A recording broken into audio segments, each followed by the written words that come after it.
Heyo, and welcome to another episode of the Darkives. I'm Jamie talking to Leo, And I'm Leo listening to Jamie. and today I'm going to tell you the gross little story of the Cadaver Synod. Okay, what is the Cadaver Synod? You know what a cadaver is? Yes. A synod is a meeting between religious officials, like when the church gets together and has a little gathering. All right, so a synod's kind of like almost like a senate. They kind of Yeah, talk. Okay, yeah, but it's like a gotcha. religious synod. Wait a minute. A dead senate? A, a corpse in senate? Okay, yeah, let's get into it. All right.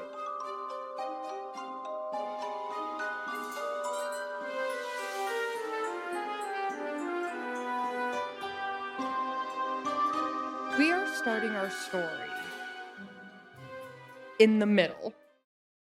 I want you to imagine that you are a church official in Italy. We are in the Holy Roman Empire, and I want you to put yourself in the mind of a person in the year 897. It's a lovely January day, and you are getting ready to go to a court hearing for a cadaver, for a dead man. Uh, let's try this dead man. We are trying the deceased body of Pope Formosus. And now we're going back in time. We're doing the Quentin Tarantino. Yeah. Only instead of the ending, we're starting in the middle and then going back. Yes. Okay, gotcha. I want to give you the premise of what this is all leading up to.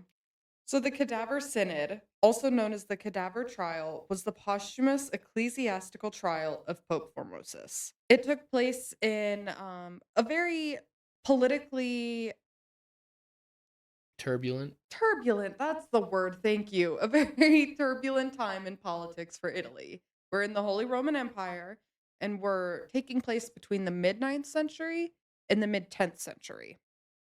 Just in that time, there were about 24 popes appointed. With just between the years of 876 and 965, they were changing popes almost annually.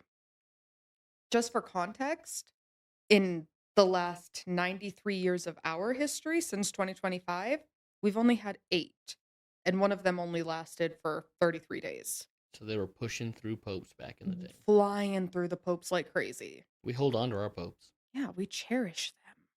So let's get into the background of our boy, Formosus.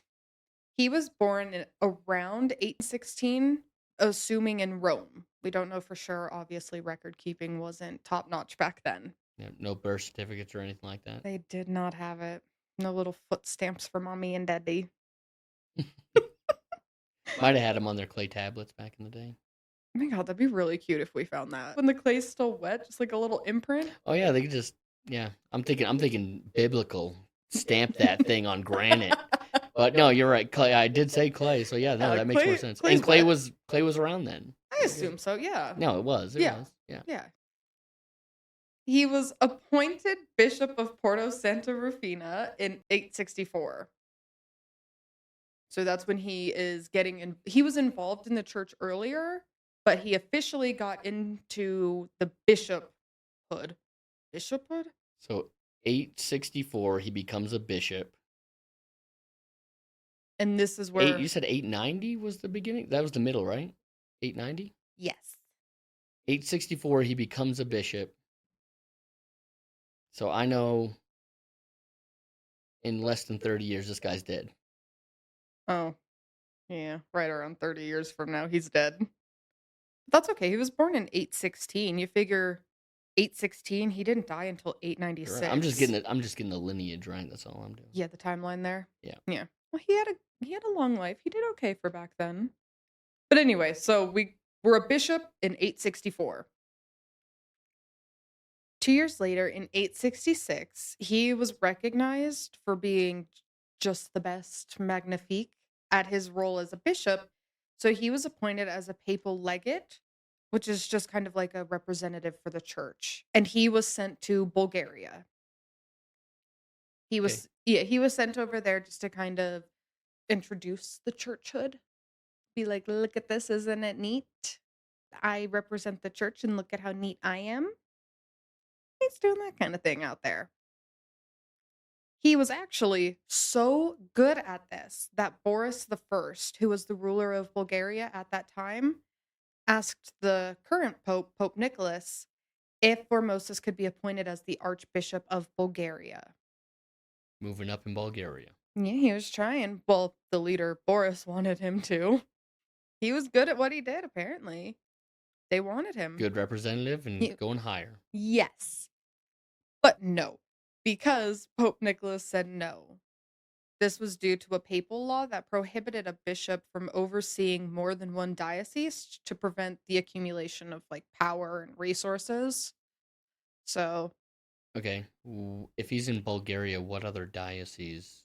Like, because he was already the bishop of Porto Santa Rufina, he already held. oh, so he's a bishop over there, and then they want him to be the archbishop in Bulgaria. But he could not be the bishop of two different places. Understood. You can only have one. Yeah, so that bishop would have too much power in both political areas, basically. Yes. Okay. Yeah, understood. You can only be the bishop of one place. Okay, gotcha. So the current pope said no. Can't do that. Can't give him to you. Sorry. Some other things that he did during this time outside of being the representative in Bulgaria was he visited Constantinople, which was the capital at that time. So it was very hoity-toity, politically charged, fancy stuff out there, you know? The who's who was in Constantinople? Yes, he was rubbing elbows with the who's who of the day. There, he met Arnulf of Carinthia. He was a Frankish king who had dreams of ascending to the Italian throne. He wanted to be the emperor. All right, he's got big plans. Mm-hmm. Arnulf. Remember him. He will be coming back. All this just goes to show that he was important not only in religious affairs, but also in political affairs of that time. Arnulf? Formosus, okay. Yes, he is involved with people politically and with people religiously. So Pope Nicholas, the one who said that he couldn't go be the archbishop, he died in the year 867. And then 5 more popes came and went. Yeah, still churning through them. Yes, we're going through them.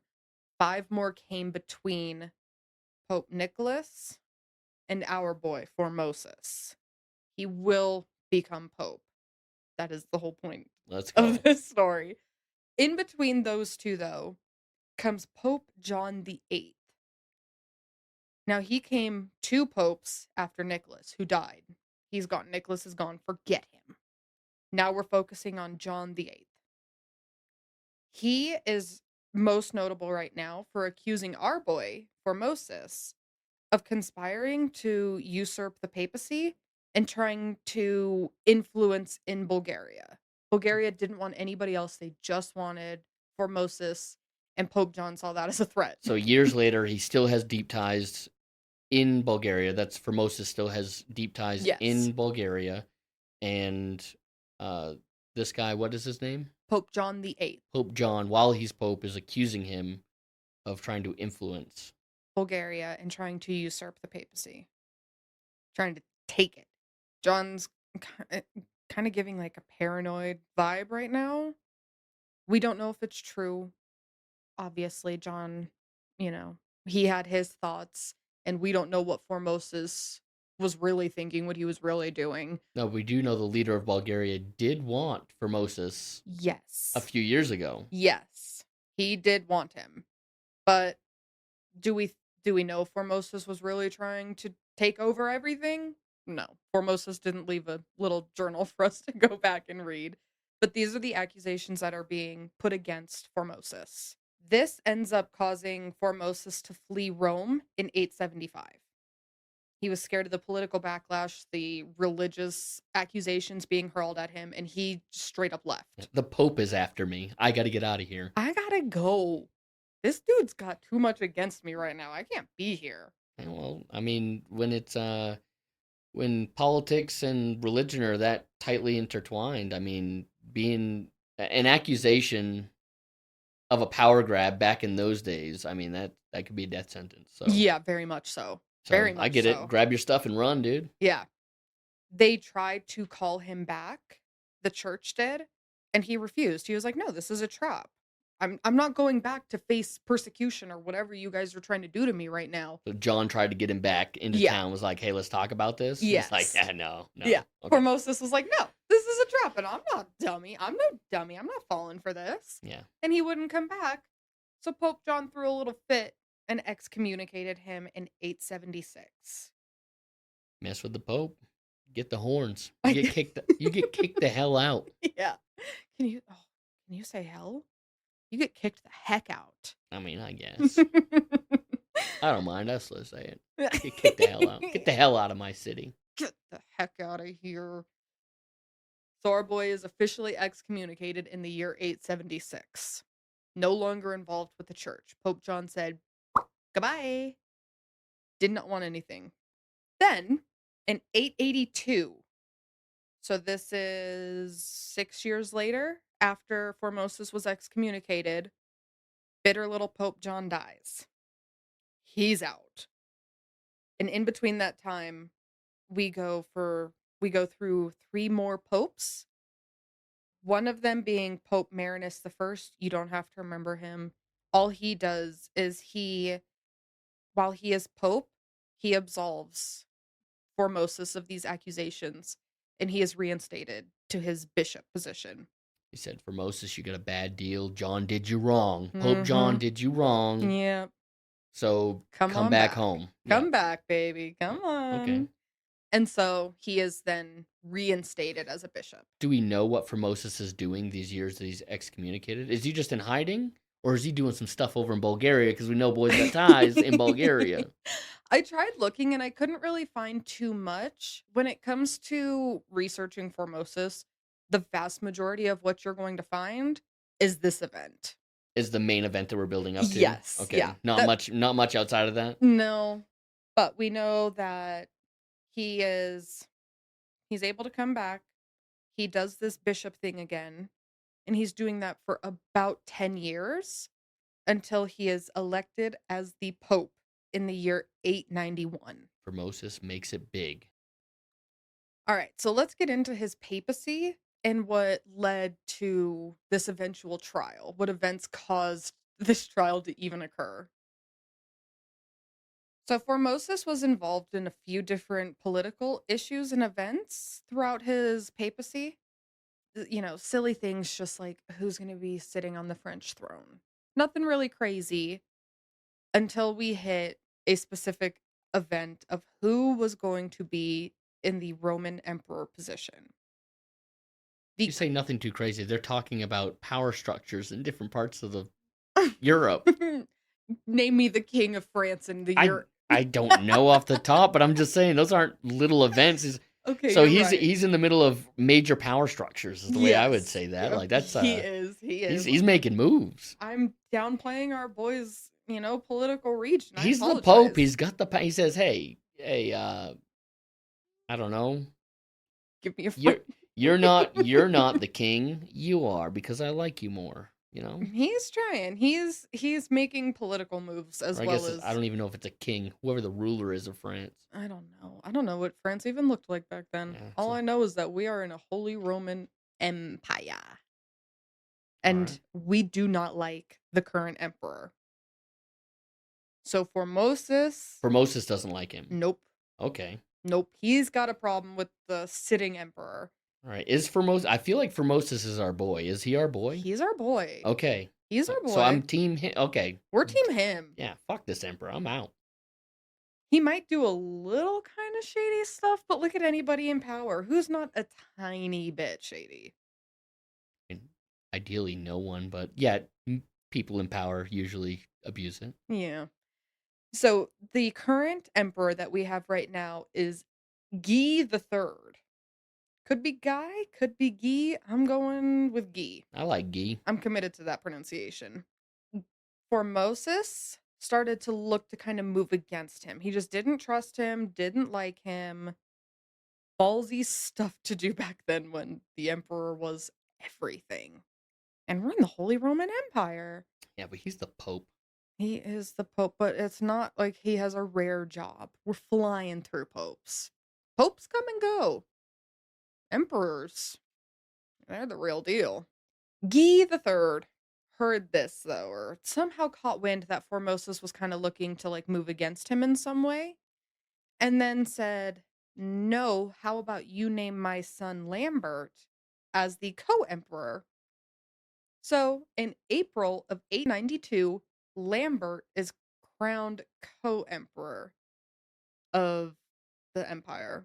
So that way, if anything happens to Daddy, baby boy, Mm-hmm. he's co-emperor, so he just becomes emperor. Yeah, baby boy can pick up the pieces. Do we know if he's just as bad as his dad? I don't even know if dad was necessarily bad. Formosus don't like him. I don't like him. Fair. I can't argue with your logic there. Guy did this, however, just to exactly like what you said, secure his power, secure his position, make sure that the lineage of Guy the Third would continue. Formosus, however, did not like this. So he set off to get a hold of, I'm not exactly sure the communication here, but he got in touch with Arnulf, old boy from Constantinople. Yeah, rubbing elbows back then. Yep. We're Yeah. bringing him back. He wants to be emperor, doesn't he? He wanted to ascend to the throne, yes. Oh. So Formosus is like, hey, if you come take this, if you come get Guy out of here, you can have the throne. It's all yours. I'm the Pope and I say so. I bet that whole thing with his kid being named co-emperor was probably what made him hate him. Because he was excommunicado or whatever. He sure was. He was excommunicated for an accusation that he was trying to build power, which we don't know if he was or not. Mm-hmm. But under the assumption of that, he was scared for his life and left until another pope let him back in, right? Yeah. And then now you got this guy who's got his power and then is doing exactly what I see. our boy was accused of, of. but he's doing it blatantly. Yeah. So he's all Maybe. like, you know what? I'm Nah. not liking I'm that. gonna get my boy Arnulf. Was that his name? Arnulf. Yep. Yeah. Get my boy Arnulf, and maybe we should take out this monopoly we got going on the throne. Yeah. We ain't letting that happen. No. Not during this papacy. They wouldn't let me do it. I ain't letting them do it. What's fair is fair. So he brought Arnulf in, saying, you get Guy out of here, you can take the throne. It's all yours, babe. And Arnulf was like, say no more. I'm into that deal. He then comes for Italy to try and, quote, liberate it from Guy. Let's go, Arnulf. Let's go, Arnulf. I'm ready. I don't know what's going on with Guy and Formosus, but anyway, so he's getting Arnulf in on this.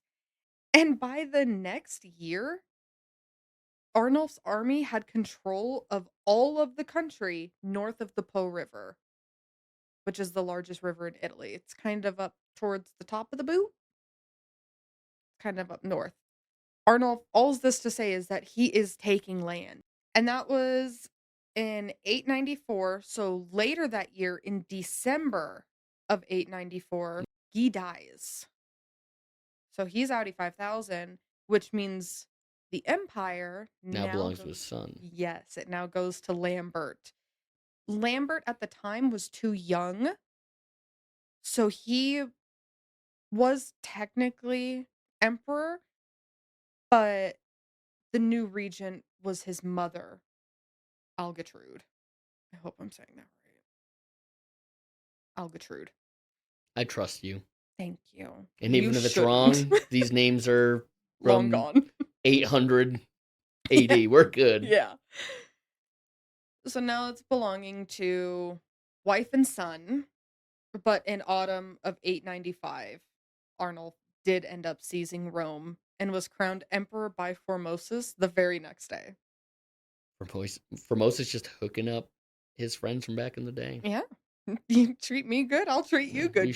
We shared a bowl of fruit and a couple glasses of wine, and here we are. Now you're emperor and I'm pope. Yeah. We're running this shit. Boom. Arnulf went to move against Spoleto, which is a city kind of between Rome and Siena, but was struck with paralysis on the way there, and he ended up dying. On April 4th of 896, Formosus dies. So now everybody's dead. Everybody's out of here. Everybody's dead. But this is just where the story's beginning. After Formosus passes away, next comes Pope Stephen VI. And he had something against Formosus. We are now getting into the actual Cadaver Synod. About 7 months after Formosus's death, in January of 897, he is exhumed and tried in Rome's Basilica di Dan Giovanni Lateran. He was tried for perjury, illegal accession to the papacy, and holding multiple bishops simultaneously. So what's this new guy's name? Pope Stephen VI. All right, Stephen obviously knew John, Pope John from back in the day. Yeah, or read his work and was like, yeah, hell yeah. Yeah, he was like, okay, Formosus is Evil. out. Bad Which man. he did kind of help topple over. One emperor. Cut the guy some slack. They might have been onto something. But anyway, we're Team Formosus. I'm Team Formosus. I'm because trusting you on this. This dude is not treated well. Well, he might be doing some weird shit in the background. But, okay, so Stephen has got it out for him now. And they literally exhumed his body and brought it into court to try him? Oh, yeah. Continue. A deacon was appointed to represent the corpse that was now being propped up on a throne with the help of guards holding him up in this courtroom. In this court area. Pretty epic sight. We have a dead dude wearing Pope clothes. We have 4 months decomposed Pope. 7. Oh, 7 months? 7 months decomposed, wearing Pope robes, being held up by people with this poor deacon in charge of representing this dead man. Stephen would yell at this corpse while it would just nod and flop and flip and fall over on itself because it's a decomposing dead man. And this Pope is in there yelling at him, asking questions, hurling accusations, and this deacon is just sitting there like, okay, yeah. Because what can he say? How can he defend a dead man like this? I guess he could say whatever he wants because Yeah, technically, I guess he could. The other guy's saying whatever he wants to him, so I would represent him the same way and be like, no, you fool. No. I would never. But no, the deacon's just kind of sitting up there agreeing with Stephen because this dude's clearly unhinged, yelling at a dead man on a throne, accusing him of all these crimes. My argument to him would be, what do you think you're going to gain from this? Everyone who is supposedly involved in this is dead. Yeah. What are you trying to get at here? Is he trying to like renounce his like popehood, or like what is the big fight here? Is it renounce the king that he helped ascend, or no, get the kid back on the throne? Like, what is he trying to do? He is trying to eliminate Formosus's popehood from history. All right, so we are striking Formosus from the history books. Yes, he is trying to strike him from the record completely. Oh, okay. So I guess, yeah, you could do that without the dead body, but what's the fun in that? I guess it doesn't have the spectacle. Well, it's 897. What else are we doing? There's nothing on TV. Nothing on TV. TV hasn't been invented. The puppet show down the street's on a hiatus. I don't even know if women are allowed in plays at this point. I don't even know if there were plays at this point. I'm sure there are plays. There were probably But they're plays. all played by men. Men play women, too. Men did play women. Back in the day, they did. I think. Am I talking on my ass? No, I agree with... I think you're right. Okay. We could both be out of our ass right now, but I feel confident. Look, I'm going to just blanket everything that I say with, I don't know what I'm talking about. I think I've heard this. I don't know. I'm the co-host. I chill. You're doing amazing. Well, thank you. Back to the ridiculousness that we got going on here. Formosus, his corpse, not even him, his body, is first charged with violating the canon law of leading more than one diocese. Okay, This, so they think he was in Bulgaria. well, no, this is actually related to him being bishop and pope at the same time. Oh, so he held both those when he ascended to pope and was like, I'm still being bishop? That's what he's being accused of. That's the accusations. That's what Stephen's yelling at this body, saying, you did this. You were bishop and pope at the same time. Mm-hmm. He was also charged with perjury for violating it's an alleged oath that he took at a council in Troyes, which is a little village in France. Allegedly, he had promised to remain a layman and no longer seek any ecclesiastical offices. This is alleged. We do not know if he actually took this oath. But if he did, by then becoming the Pope, he perjured himself against that oath that he took. Okay, was Stephen there? I have no clue. The last charge was related to the layman oath and stuff, where serving as a bishop while being a layman is a big no-no in the church laws and traditions. This is all stemming from his alleged oath in Troyes. So he took this oath, became bishop, became pope. In doing that, you're violating your law that says that you can't be a layman and be involved in the church hierarchy. I mean, if he took this oath while he was excommunicated, it was all like, yeah. I'm probably never going to go back, so I might as well go do this. And then plans change. I mean, renounce your oath. What good is a man without his word? You can still have your word. You could have every intention of keeping that oath until opportunities arise, and then you go, oh, well, this is a little different, and I have options now. Yeah. I think I might go take this option over here, because I was pretty damn good at doing it. And he was good at it. Good enough to become pope. So he is accused of these 3 crimes. He was ultimately... I'm actually going to ask you, what do you think the verdict was? Well, it seems we're talking about him today, I'm going to say that he was acquitted. If the corpse cannot talk, you must acquit. I don't know. I'm trying to do an OJ thing there. I don't know what just happened. What is it? What is it? If the Pope is a dead man, you gotta release him. No, I don't like that one either.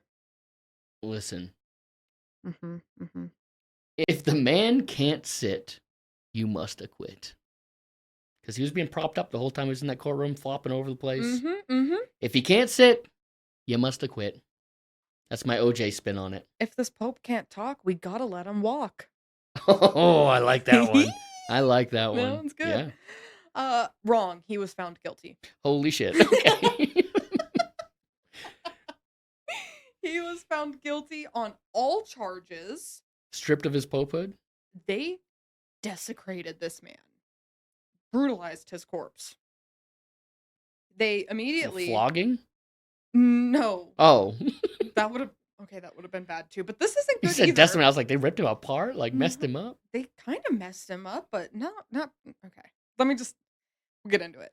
They removed his papal vestments, so you got to lose the pope robe. You're not a pope anymore. You've been depoped. You've been depoped. And because of that, I'm taking the 3 fingers on your right hand that you use to perform blessings. You lose your fingers. Yeah, those were holy fingers. They don't belong to you anymore. Nope. You're not holy man. No holy fingers. Yeah, these are mystery pope fingers now. Mm-hmm. We're going to put these in the archives. They probably are. Well, we found them. The way they treat down in the this Darkives. Body. Ooh. TM. Copyright. They invalidated all of his papal decrees, ordinations, blessings, everything. All of it is null and void now. No more fingers, no more robes, no more decrees. No more oaths. So what was the point? Oh my God. Yeah. Oh, okay. He knew. Look, Stephen knew John. That's all I know. They knew each other somehow. They were besties. Yeah, before John died, he was like, little boy Stephen, Yeah. Tiny baby Stephen. avenge me from this dick. Don't let this fucker get away with it. And Stephen didn't. To top all this off, as if everything there wasn't bad enough, they bury him in a graveyard that was used mainly for foreigners, but they decided that was too good for him and exhumed him again, then threw his body in the river. Not even a grave is good enough for you. You don't even get to be buried next to the foreigners. All right, you're stripped from your pope robes. You're got 3 fingers chopped off. You've already been exhumed to stand trial. Mm-hmm. Then you get buried again after all that. Mm-hmm. Dug back up and thrown in the river. fucking river. Jesus Christ. This dude can't catch a break. Oh man, they really wanted to fuck this guy up. Yeah.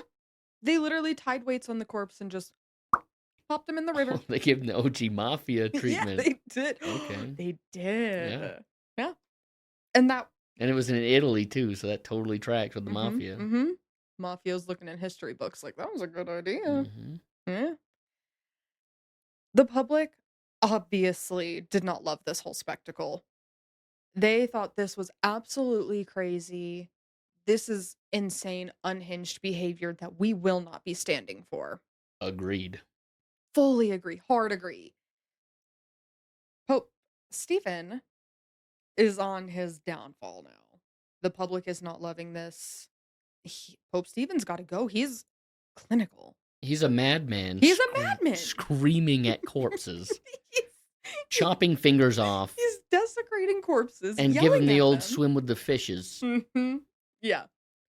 So the public is like, no. We are not doing this.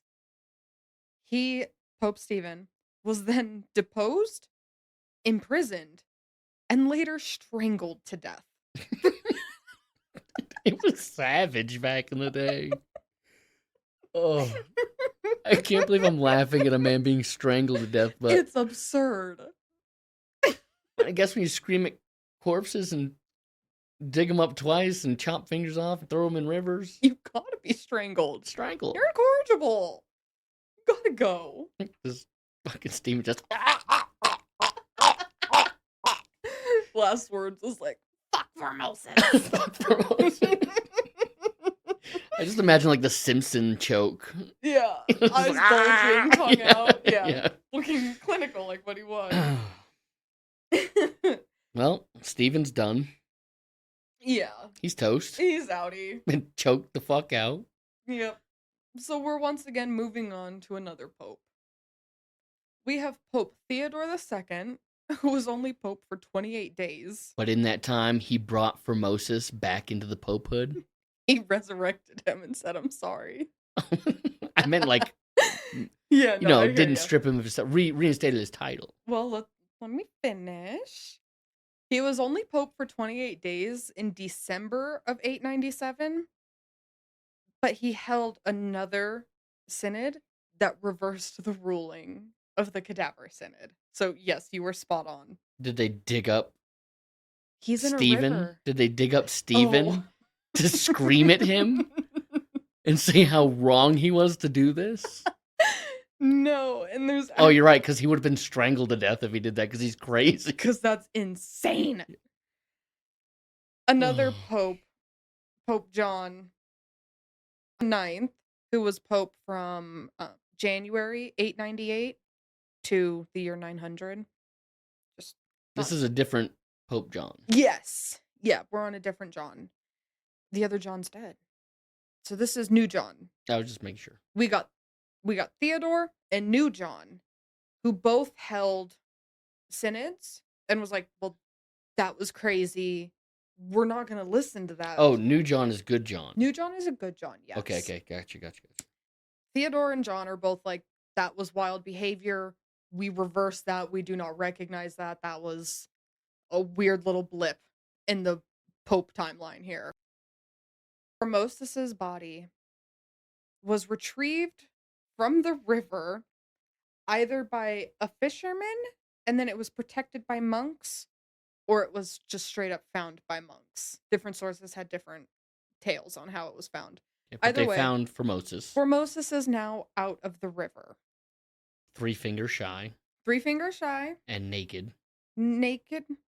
Bloated. Icky. But he's back. We got him back. Pope Theodore, in his synod, he ordered that Formosus could be buried in St. Peter's Basilica, which is a big deal to popes. So they were like, put him back, gave him back all his papal honors, gave him back his pope robe, everything. He was like totally reinstated. Between Theodore and Good John's synods that they held after all this, after this whole spectacle, the Acta of the Cadaver Synod was ordered to be completely destroyed. 7 cardinals were actually excommunicated due to their involvement in it, and it was prohibited to put any more corpses on trial in the future. Nice.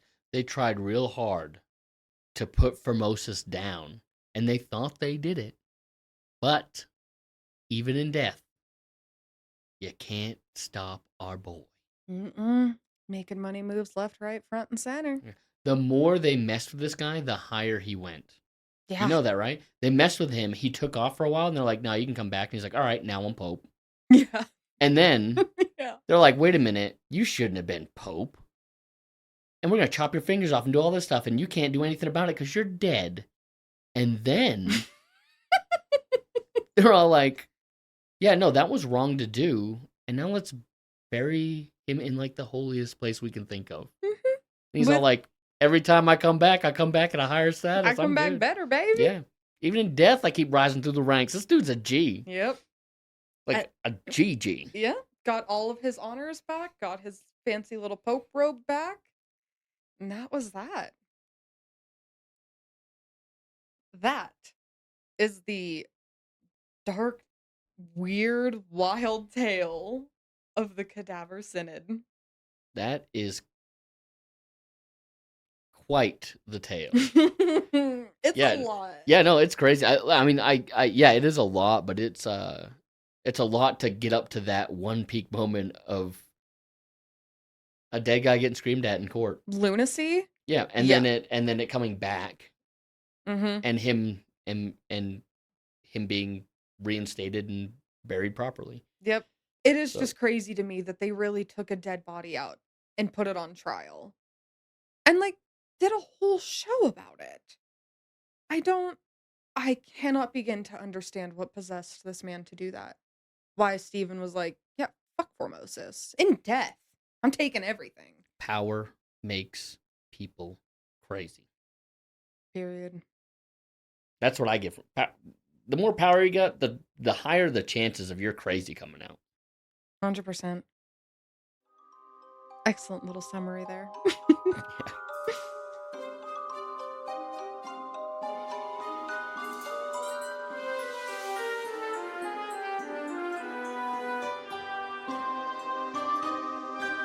Well, thanks for tuning in and listening to another episode with us. Hope you'll join us next time as we dive back into the Darkives for another weird, dark little tale. And a little note is sorry for any mispronunciations we made along the way, because everything was old school and in a different language. So hope you learned something new. Hope you'll come back again. We'll see you then. See you next time. Sayonara.